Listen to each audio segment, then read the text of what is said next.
listening to the MMA Brothers Podcast, coming to you from Toronto, Ontario, Canada. Your source for UFC news, previews, and post-fight coverage. Hosted by your favorite duo, Daryl and Asher. Let's get it started. Hello guys and welcome back to the MMA Brothers Podcast. It's Daryl. It's Asher. And we're talking UFC Fight Night, Curtis Blaydes versus the Black Beast, Derrick Lewis. All right, Asher, can you break us off? Yeah, if you don't mind hopping onto the UFC page. So yes, we're going to be doing the preview for this weekend's fight, and by the end of this episode, we might actually tell you who we're going to pick for the Mike Tyson versus Roy Jones Jr. fight. We're going to give you who we think is going to win that main event, because that's happening this Saturday as well. But as usual, guys, we start at the bottom of the main card of this weekend's fight night. So the first fight of the night is Spike Carlyle versus Bill Algeo. So they're both American. Spike Carlyle, for those who don't know, he was in that fight with Billy Quarantino, I believe. I remember the first round. Spike, he's a very, very aggressive fighter. Like, he comes to knock out all of his opponents. And for some reason, I don't know if it's maybe when you heard the clapper, because 10 seconds before the round ends, they do like a clapper sound to let, I guess, the ref know that the round's about to end. Spike Carlo, I guess, assumed that round was done, and then he was walking away from his opponent. Then Billy Quarantino came up, and then they gave him a left hook, and then the commentators are going crazy, like, what the hell? The round wasn't over. Why did Spike Carlo stop fighting? He ended up losing that fight. So he's an aggressive fighter. Got dropped. I'm pretty sure he got dropped. Like, you got hit from behind, you got dropped. And he did. Yeah, so he ended up losing that fight, but he's a very, very exciting fighter. And then for Bill Algeo, he fought Ricardo Lamas in his last fight, and that was his debut fight in the UFC, which is kind of crazy because Ricardo Lamas is a guy that fought Jose Aldo for the belt a while ago. Ricardo Lamas has fought the who's of division. He's fought Max Holloway. He's fought all these killers pretty much at 145. So that was a very, very high-level fight for Bill Algeo to get as his first fight in the UFC. But as you can see in the numbers, like I said, Spike, he's a more hand-heavy fighter. He's got 56% of his wins by KO or TKO, and Bill Algeo gets a lot of his wins by submission. So I'm going to be picking Spike to win this fight because I just think Spike's going to be able to knock him out, even though Bill took some hits from Ricardo Lamas and he was able to hang in there. But Daryl, who you got? Yeah, I'm going to go with Spike Carlyle as well. He's just such an exciting fighter. He's hand heavy, he's takedown heavy, he's ground and pound heavy. If you're an MMA fan, you're going to love watching Spike Carlyle fight. Bill Algeo did get thrown to the wolves in his first fight and ended up losing. Where do I think this fight is going to take place? I think Spike's going to come out hand heavy in the first round. If he doesn't take him out in the first round, maybe in the second round, he might take him out. If not, the fight continues to progress. I'm going to say Bill Algeo finishes him with the submission on the ground. Bill's very, very prominent on the ground. He's very, very confident in skills. If you take him down, he works really well off his back. So Spike's got to be careful of the traps that he might set on the ground. Might end up in a triangle, different submissions off of the bottom. So how do I think the fight's going to play out? I just gave you a little bit of a description, but I'm going to go with Spike Carlyle just due to his exciting nature as a fighter. He comes out with a lot of aggression and energy, which could go both ways. He could end up getting KO'd in the first round, but with Bill being the taller fighter, I don't really see Bill packing that punch that Spike does, because Spike is just a short, stocky fighter. But we can move on to Miguel Blaydes versus Takashi Sato. So Miguel is from the United States at 9-0, Caramel Thunder versus Takashi 10 Sato. 10, no idea why that's his nickname, but this is the welterweight division. Miguel has a 1.5-inch reach advantage. He's 6'2". Takashi from Japan is 5'10". How did these fighters get it done? Miguel is undefeated at 9-0. He gets it done 71% by KO or TKO, no submission wins, and 29% by decision. Takashi, very similar, 69% KO, TKO, 30% submission, 90% decision. Now, these two fights, Miguel's last fight was against Matt Brown, knocked him out with a check left hook. Miguel's knocked out, I think, 80 or 90% of – no, it's right there, 71%. But no, because I was listening to Joe Rogan and the people who are commentating his previous fight with Matt Brown, talking about his KO percentage. He's a very, very interesting fighter. He's got hands of steel. He does get hit a lot, though. And I don't know if you can take hits from Takashi, because Takashi hits extremely hard but lacks head movement as well.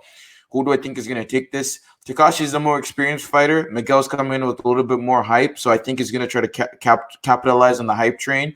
And I'm going to go with Miguel Blaydes, a second round KO or TKO.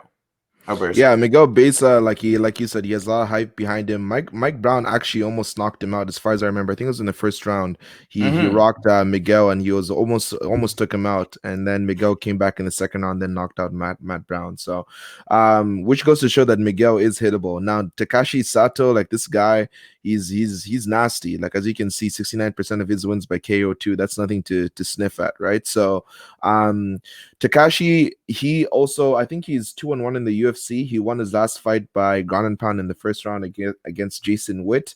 He has 11 wins by TKO, and the only loss in the UFC is to Bilal Muhammad. And Bilal Muhammad, remember the name? I do remember the name. So, yeah. So Takashi, like he's very aggressive. Like he has, like I said, the power to get it done. And I'm actually gonna pick Takashi to win this fight. Just like Miguel, sorry, he has a lot of hype, but I have a feeling that Takashi is going to be able to end the hype because look at his experience, 16-3, like that's nothing to sniff at. So I'm going to be picking Sato for this one, but we can move on to the next one. So the next one here we have is Josh Parisian versus Parker Porter. So these are some big dudes. These are some heavyweight guys. So I think this is Parker Porter's UFC debut, if I'm not mistaken. As far as I understand, I think he fought in the UFC before. I do remember him fighting on one of the cards. He fought earlier this year, but he lost, I'm pretty sure, in the first round by TKO. I can't remember the opponent who he lost to. But yeah, it's a debut for Josh. So Parker Porter, these are obviously two heavyweights that are kind of like, hey, you know what I mean? Like the UFC is trying to put them on the main card so that they can kind of make a name for themselves. But obviously, I'm assuming someone in this fight is going to get knocked out because I do remember Parker Porter's fight. He does come in a little aggressive, but he is hittable. And with Josh, I believe it's coming from the Contender Series, so he's somebody that is gonna try to make a name for himself. So in this fight, ground and pound is vicious, man. Josh, yeah, oh my god, smart. Yeah. Anyway. In this fight, I'm gonna be going with Josh because, like, just when I saw, like, I know Parker Porter is a skilled heavyweight, but like, I just wasn't very impressed by his last performance, so I'm gonna be going with Josh. How about you? Yes, same thing with me, man. I'm gonna go with Josh as well, just because Josh has a lot of movement, and I feel like Parker Porter is way too set in his stance, and he doesn't operate with a lot of head movement. In the heavyweight division, every one of you guys can knock each other out. So it's either you come forward, I come forward. Whoever has more head movement is going to be able to better avoid the strikes. Excuse me. Josh is also known to take his opponents down because his ground game is also very good. I watched his fights in the Contender Series. He's a very good fighter, and he knows how to finish a fight. I'm going to have to go with Josh just because I'm not really impressed with Parker's latest performances. But then again, it's the heavyweight division. Anyone can get knocked out, so we'll see how this one goes. Now we'll move on to Anthony Smith versus Devin Clark. Now with this one, this is in the light heavyweight division. Anthony Smith, 33 wins, 16 losses. Is Devin? Sorry to interrupt real quick. Is Devin Clark Quadzilla? Is that the guy that Daniel Cormier was calling Quadzilla? I remember like he was someone who like had like big ass quads, and I'm pretty sure it's Devin Clark. It was like Daniel Cormier that used to call him Quadzilla. But I have no idea. Anyways, is he? I'll just, before you continue, I'll just say Devin Clark, I don't know how he got this fight against Anthony Smith because like he won his last fight against, or maybe he's won his last two fights against like Alonzo Minfield and like a couple other guys. But pretty much my point is like no names, like not big names in the UFC, right? And he got Anthony Smith somehow. But I don't know. But anyways, but Anthony's on a 2-fight losing skid now. He lost to Rakic and he lost to Glover Teixeira. That's right. Exactly. So Lionheart, how does Lionheart get it done? 58% by KO or TKO, 35% by sub, 6% by decision. Devin, 60% by decision, 10% sub, 30% TKO. What do those things tell me about the fighters? Devin is not going to be out there throwing leather. He's probably going to look to take Anthony down, control him, ground and pound him, point fight for the jab, fight at distance, jab him, leg kick him, just keep him at distance. How does Anthony like to fight? Anthony's a very, very top-heavy fighter, meaning he's just going to move forward.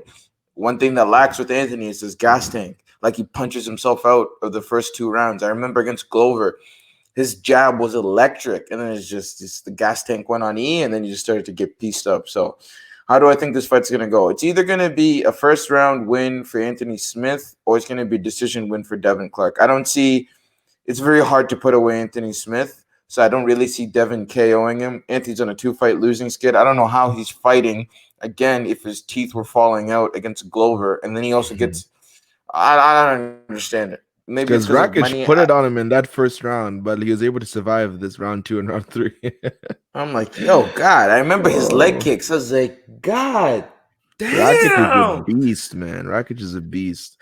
I know he's a problem for that light heavyweight division. I'm gonna go, Lionheart. He's Lionheart for a reason, so I'm gonna believe in him. I'm gonna go Lionheart, man. Who you got? I'm gonna go with Lionheart, because I do think this is too much of a step up in competition for Devin Clark. Yes, Lionheart has been tossed around in his last 2 fights, but I do think Devin Clark isn't ready for this type of competition. I do think Lionheart's going to be able to get it done by decision. I don't think it's going to KO Devin Clark, but it should be an interesting fight, because no Anthony Smith fight's ever a boring fight. So I'm picking Anthony Smith. So we can move on to the main event of the evening. The main event is going to be Curtis Blaydes versus Derrick Lewis, Razor Blaydes versus the Black Beast. So Curtis Blaydes 14-2. We all know who those 2 L's are against. It's Francis Ngannou, and Derrick Lewis is 23-7. And I do believe Derrick Lewis is going to be the bigger fighter, even though Curtis is a big boy himself. How do they both win? They both have KO percentages or TKO percentages of 77% or 78% for Lewis. And obviously, we know Curtis Blaydes is a huge wrestler. He's not a huge wrestler. He's a very good at wrestling. And Derrick Lewis, what's his weakness? It's wrestling. So what is Curtis Blaydes going to try and do in this fight? Obviously, he's going to try and take Derrick Lewis down. We know that Derrick Lewis had a title shot against Daniel Cormier. What did Daniel Cormier do to Derrick Lewis? He took him down, choked him out. So what I'm pretty sure Curtis Blaydes is going to try and do the same thing. Now, Curtis Blaydes, if I believe he's on a 4-fight win streak, and Derrick Lewis is on a 3-fight win streak. He beat Ivanov, Latifi, and Alexei Oleinik in his last fights. And Curtis Blaydes has been in a roll. He's beat Volkov. He's beat, Junior Dos Santos, a bunch of people. Everybody pretty much not named Ngannou. You know what I'm saying? So now it's tough, because the winner of this fight, they are in second contender position, because John Jones, he's moving up to heavyweight, right? And we all know that John Jones is going to get the next title shot. We're assuming it's going to be Ngannou Stipe next, or maybe the winner of this fight is going to fight John Jones. No, it's Ngannou Stipe in March. I think they've planned it for February, March, and then the winner of that Bones faces, and then these guys will be able to face someone. Yeah, but if Jones is because Stipe fights once a year, you know what I mean? So I don't know if Jones is going to be waiting to. That's why I'm hoping Francis wins by TKO, because then that'll be a quick turnaround fight, right? Yeah, because if Stipe wins, we're not seeing Stipe fighting again till December 2021. The guy just doesn't like to fight much, unless he knocks out Ngannou in 1 minute. Then maybe Jones can fight him real quick, but.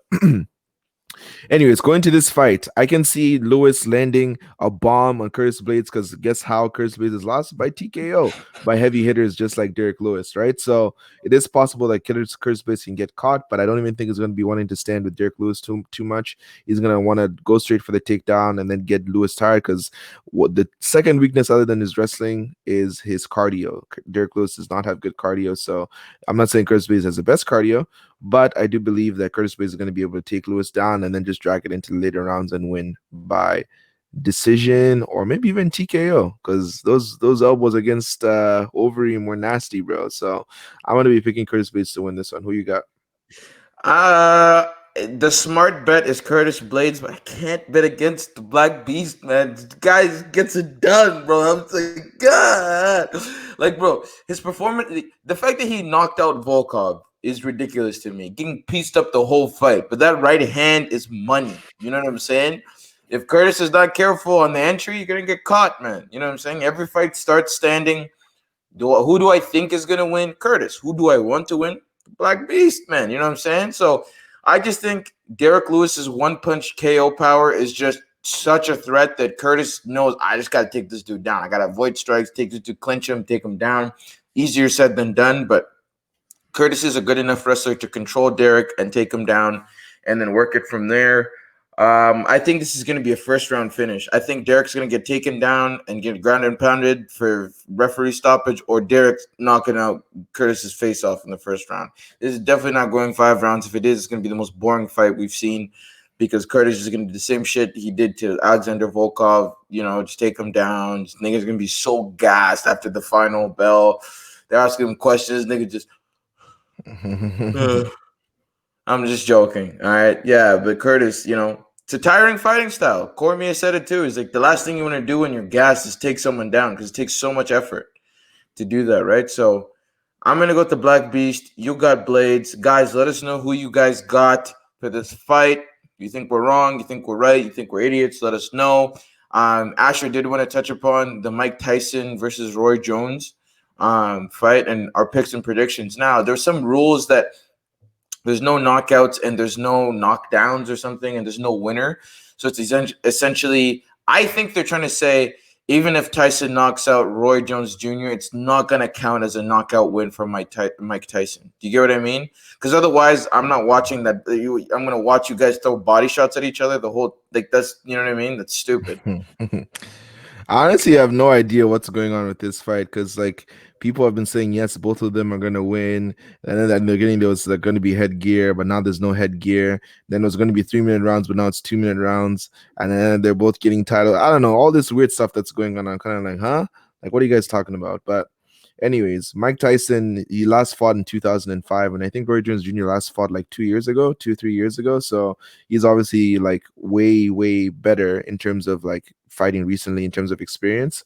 So Mike Tyson hasn't done this in 15 years and everybody's hyped to see how he's going to be. His footage of him hitting the pads has been great and all, but at the same time, going in the ring and doing it for real is a totally different story.